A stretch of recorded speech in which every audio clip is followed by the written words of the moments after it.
At the first annual Milk and Bookies Storytime celebration, kids are given the opportunity to purchase, inscribe, and dedicate books to other children who can't afford them. Today, some celebrities stopped by to support this amazing cause.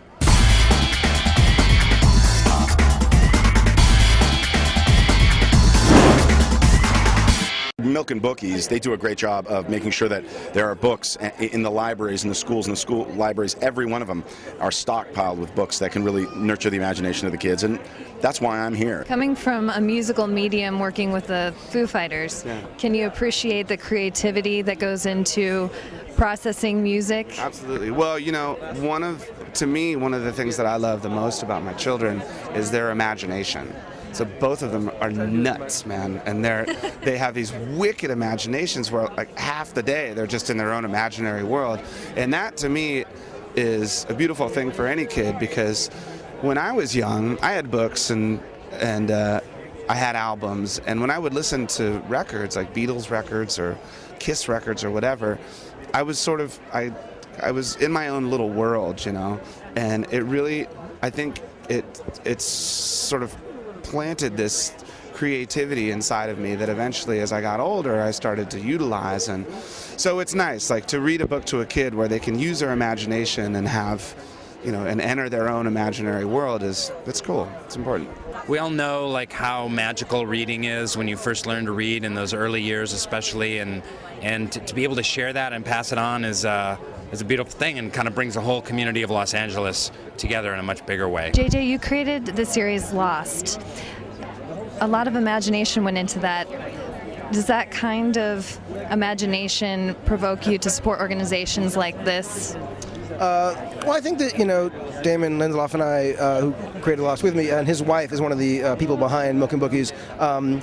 We were obviously inspired by what we read growing up, and that kind of infinite possibility, which I think can really only be found in the imagination. And books is really, you know, books are really the sort of key to triggering your own world. Movies are wonderful and TV is wonderful, but books, you know, require you to put yourself into the story and the adventure.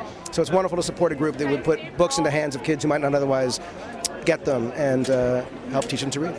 We just recently went through our books and got donated a lot of books that they're, you know, read a million times and are ready to move on and share them with other kids. So just being able to do things like that in connection with Milk and Bookies has been really rewarding for them. Milk and Bookies actually has the kids inscribe the books that they're donating to the other children. Why do you think that's an important part about what this foundation does?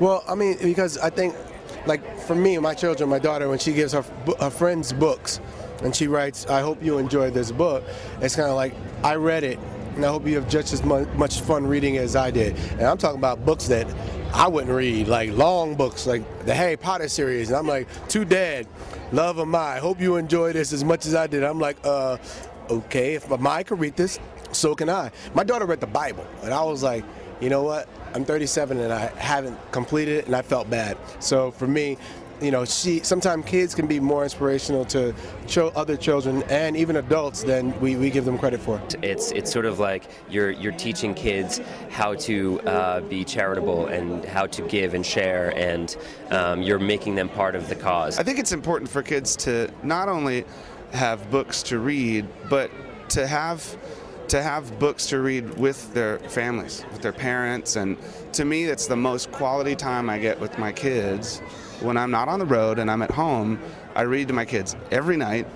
We do 2 books a night, and for that half an hour, it's like, you know, it's just me and my daughters, and there's no distraction, and it almost doesn't matter what you're reading to them. It just, you know, just the connection between the parent and the child to take that time to do it is really important. And so I cherish that. I value that a lot.